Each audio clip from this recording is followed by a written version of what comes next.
So ever since Trump's Liberation Day tariff announcement, the global economy has been on a roller coaster ride of stupid. First, the stock market crashed in one of the worst sell-offs since World War II, and people have been scrambling to buy iPhones and olive oil before the tariffs jacked up their prices higher than eggs. Of course, I got all three, so I'm all ready to make the world's worst, crunchiest sandwich. Nintendo even delayed pre-orders for the Switch 2. Oh yeah, now Trump is really up. Sure, we're mad at you for sending innocent people to Salvadoran mega prisons, disappearing college students off the street, and firing the scientists who are curing cancer. But delaying the release date of Metroid Prime 4? Now you done up, Donkey Kong Trump. Donkey Donald D. Kong? Donald D. Kong, Donkey Donald Trump is probably... These tariffs were so destructive that just an internet rumor that Trump might pause them sent the market up trillions momentarily before it suddenly plummeted again. I mean, the tariffs are so dumb, so insane, and so self-destructive that even Republicans sounded the alarm. Tariffs are a tax on consumers, and I'm not a fan of jacking up taxes on American consumers. Wow. When you find yourself agreeing with a notorious Zodiac killer, something has gone very wrong. So after a week of pushing the global economy to the brink of collapse, Trump finally blinked. He paused his tariff plans on most countries for 90 days, and stocks skyrocketed. For one day, then they plummeted again. Because after the so-called pause, Trump slapped 125% tariffs on our largest trading partner, China, then said electronics like iPhones were exempt from the tariffs before declaring that that exemption was only temporary. Look, at this point, it should be obvious that we are ruled by a mad king. Trump hath lost his faculties, and his every whim bringeth us misery. Because these tariffs are one of the biggest economic own goals in history. They're not going to bring down the price of eggs. They're just going to make you pay more for everything and put countless small businesses out of business. All because one senile billionaire won't give up on the one stupid idea in his head. And we're going to get into why. But first, real quick, I just want to let you know, if you want to support the channel, you can head to patreon.com/Adam Conover. And if you'd like to come see my brand new hour of stand-up comedy on the road in Charleston, Oklahoma City, Tulsa, Spokane, Tacoma, a bunch of other great cities as well. We're always adding new ones. Head to adamconover.net for all my tickets and tour dates. So a lot has been made of how stupid and insane the tariff rollout was, and that's because the rollout was in fact stupid and insane. For instance, Trump put tariffs on an island inhabited only by penguins and seals. You know, if we can't get penguins to fly, how the are we supposed to get them to pay? They can't even reach the wallets tucked into their cute little waistcoats. And the tariff numbers, the actual rates the Trump administration is charging, were based on math that no experts had ever heard of. And when they looked into it, they found utter nonsense. The American Enterprise Institute, a conservative think tank, now points out their plans contain math errors, serious math errors. Turns out that under that beautiful hair was not hiding a beautiful mind. Because not only was Trump's math bad, the very idea behind the math was completely insane. See, Trump's formulas were based on the idea that we need to balance our trade deficit with each country, basically demanding that any country that sells things to us buy the same amount of stuff in return. But this makes no fucking sense. For example, take the landlocked country of Lesotho. They export diamonds and denim to the United States, things we want and need, but they can't buy American goods in return because Lesotho has a per capita income of less than $1,000 a year. These people don't have money, yet for the crime of not buying enough Harley Davidsons or whatever with money they don't have, they were slapped with a 50% tariff. I mean, this whole idea is crazy. In life, you buy from some people and you sell to other people. They don't need to be the same person. When I buy an apple for lunch, I don't have to sell the grocery clerk a fucking YouTube video. So since the tariffs that Trump unilaterally imposed on the entire global economy were economically illiterate nonsense, it's no surprise that markets tanked. But for Trump's groveling minions, that just meant it was a bull market for bullshit. I don't really care about my 401k today, but this is what I believe. I believe in this man. I mean, Jesus Christ, this is death cult level devotion. What's next? Is she gonna send him one of her fingers in the mail? But no amount of sycophancy can change reality. After Trump's tariff plan was unveiled, the S&P 500 had its worst 4 days in its entire history. But you know what? Screw the stock market. The real victims of the tariffs will be average Americans. See, we import a lot of shit in this country. Imports of goods and services have been about 14% of our gross domestic product recently. That means we import close to $4 trillion a year of goods that the rest of us buy, right? All of the necessities of life, those are things that we import. And tariffs are a tax on all of those goods entering the country. So if you raise tariffs on some or all of those imports, you are raising prices on a major chunk of all of U.S. spending. We're not just talking about big ticket items like cars and appliances. It's everyday shit. Diapers, paper towels, toys, shoes, coffee, and avocados. You know, all the supplies you need to raise a hipster baby. So it's kind of weird that the guy who ran on making things less expensive would want to crank up the price on the basic necessities of life. What is the rationale for even doing this? What are we supposed to get out of it? Well, Trump and his people say that the tariffs are going to restore American manufacturing. And you know what? That has a lot of appeal. A lot of people have nostalgia for the good old days, or at least what they imagine the good old days to be like. Back when you could work in a factory for 8 hours, go home to your wife who you trapped in a hot little room cooking for you, eat the fruit of her toil, and rest comfy in the knowledge that your hard labor with your own two hands made something real and gave you enough money to buy a big boat-like American car that your wife is not allowed to drive. And it's true. That kind of manufacturing work has disappeared in America.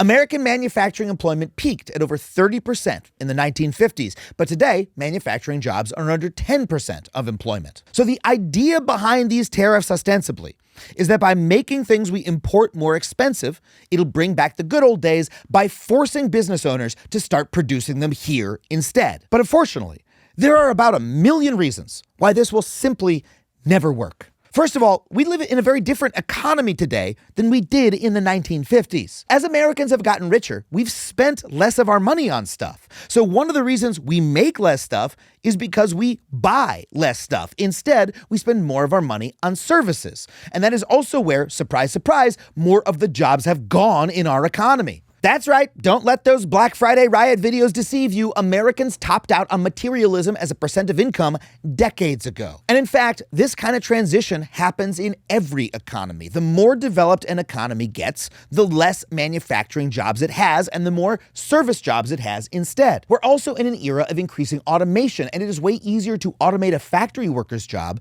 than a home health aide. All these trends help explain why manufacturing employment is down this century in all rich countries, not just America, even those countries that have policies to promote manufacturing, like Japan and Germany. It's true that globalization and trade deals like NAFTA accelerated the trend, but they didn't create it, and that means protectionist policies like tariffs can't fully reverse it. In fact, tariffs actually could make the trend worse by disrupting the manufacturing that actually is happening right now in America today. Because remember, even if you make something here, you still might need to buy some of the parts for those things from foreign companies, and all those parts are now more expensive because of the tariffs. And guess what? Once you've made the thing, well, suddenly you have no place to sell it because other countries have slapped retaliatory tariffs on America, making it more expensive to sell our stuff to them. All of this means that tariffs actually make local manufacturing harder, not easier. And you can tell this is the case if you look at what American companies are actually doing. Like, okay,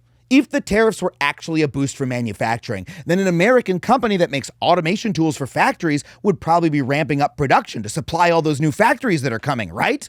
Wrong. Haas Automation, a company that makes machine tools for, manufacturing, cut production and overtime and stopped new hiring after demand tanked as a result of Trump's tariffs. The fact simply is that tariffs are a 19th century policy that are attempting to recreate a mid-20th century form of employment in a 21st century globalized economy. They simply will not work. But also, we have to ask, even if they did work, even if tariffs did bring back manufacturing, would that actually benefit Americans like you or me? Or would it just help out Trump's rich friends?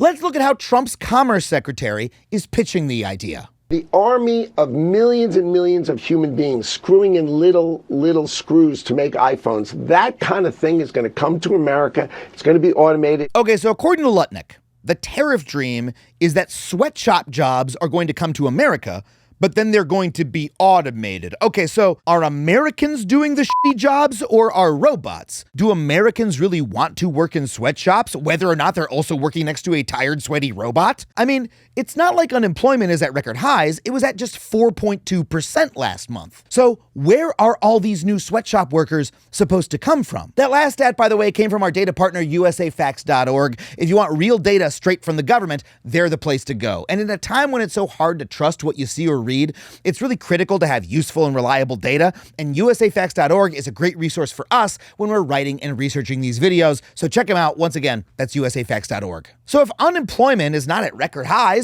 who is going to do all these new manufacturing jobs? Well, Treasury Secretary Scott Bessent painted this cheery picture. We are shedding excess labor in the federal government and bringing down federal borrowings. And then on the other side, that will give us the labor that we need for the new manufacturing. What this dude is saying is that all those scientists for the federal government who were working on curing cancer or predicting the path of hurricanes until Trump fired them, remember those folks? Well, they're going to be put to work in the factories. That's right. Scott's utopian vision of our post-tariff economy is a fired government climate scientist hunched over stitching Scott's business casual sneakers. Now, is that a good thing? It certainly doesn't benefit the scientist to get that job. I think she'd rather be doing, fucking science. In fact, most Americans would rather be doing something other than working in a factory. You know how I know that? That's what Americans fucking say. Sure, we think other people should work in a factory.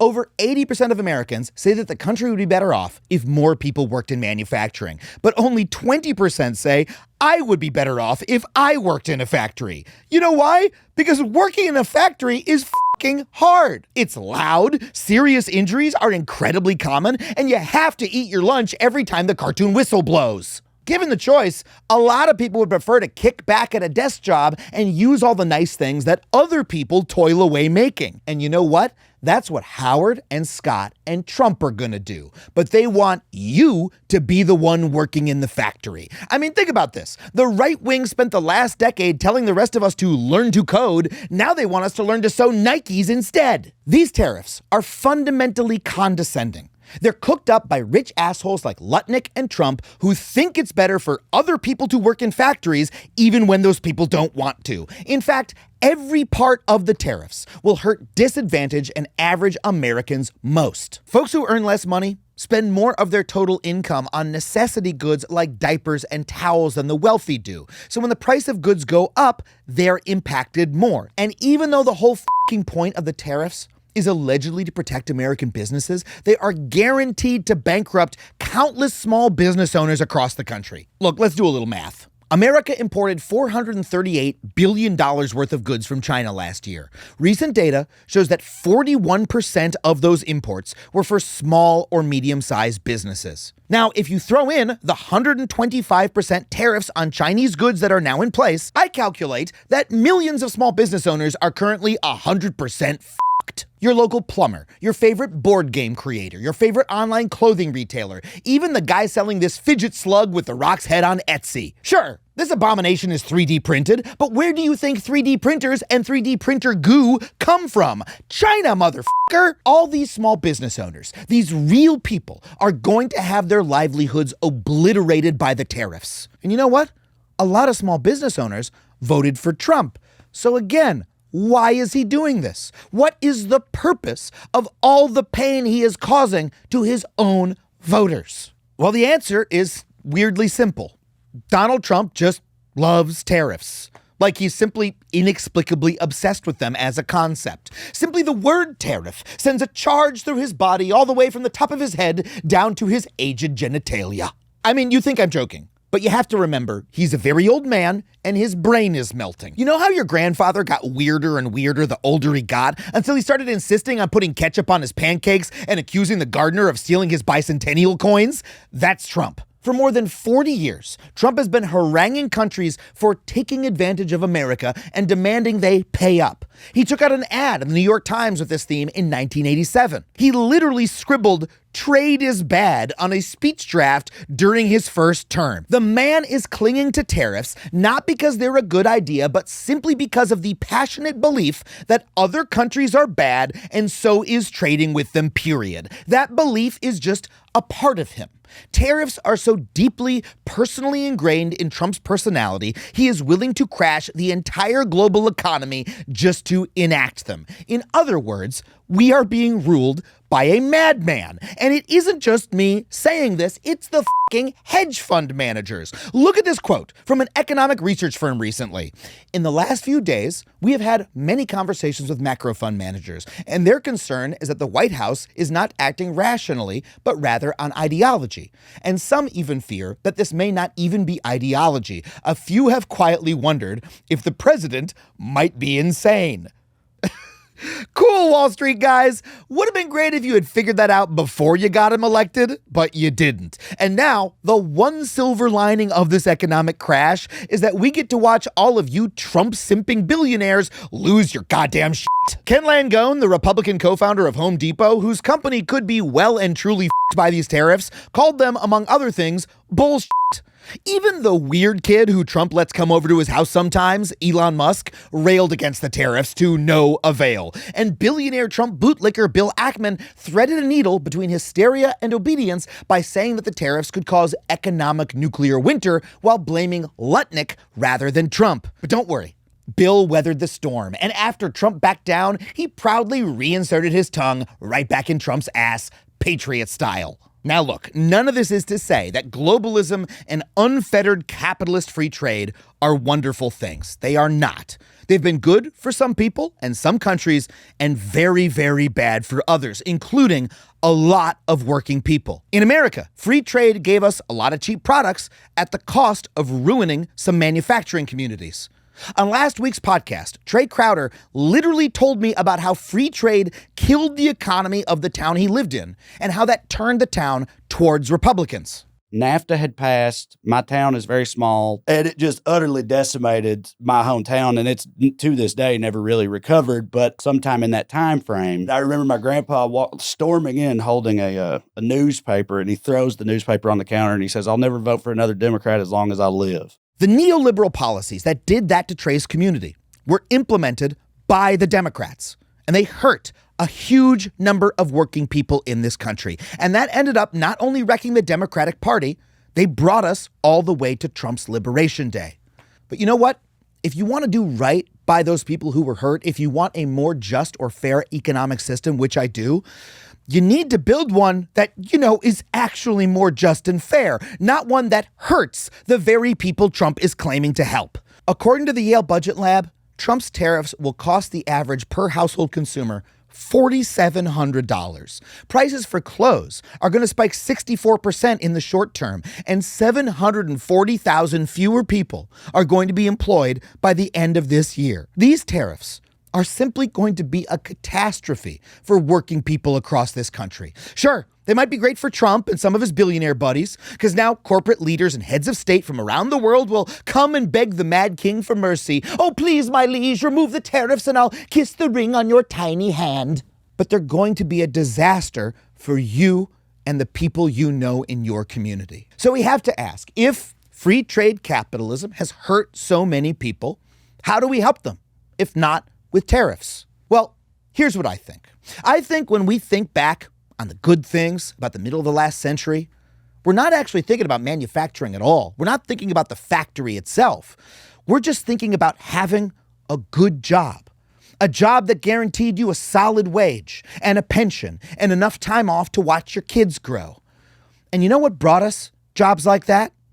Unions.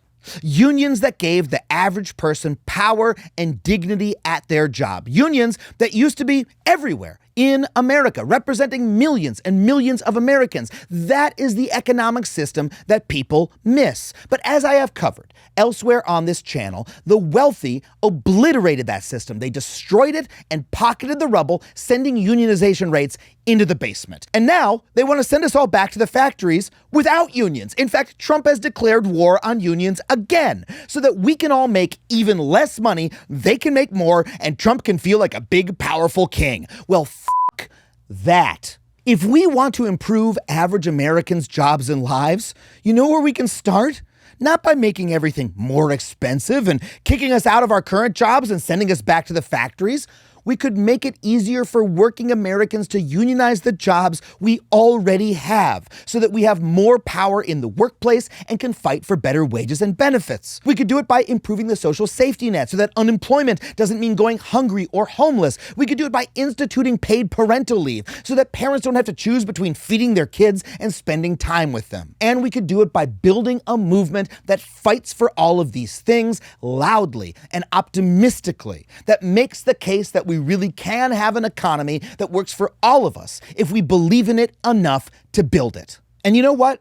We might have the chance to make that case and start building that movement sooner than we think. Because yes, our senile king sits on his throne of madness for the next 3 and some odd years, and thus we must deal with the wicked and senseless pronouncements that fall from his gibbering lips. But Trump is also spending a lot of political capital on these tariffs.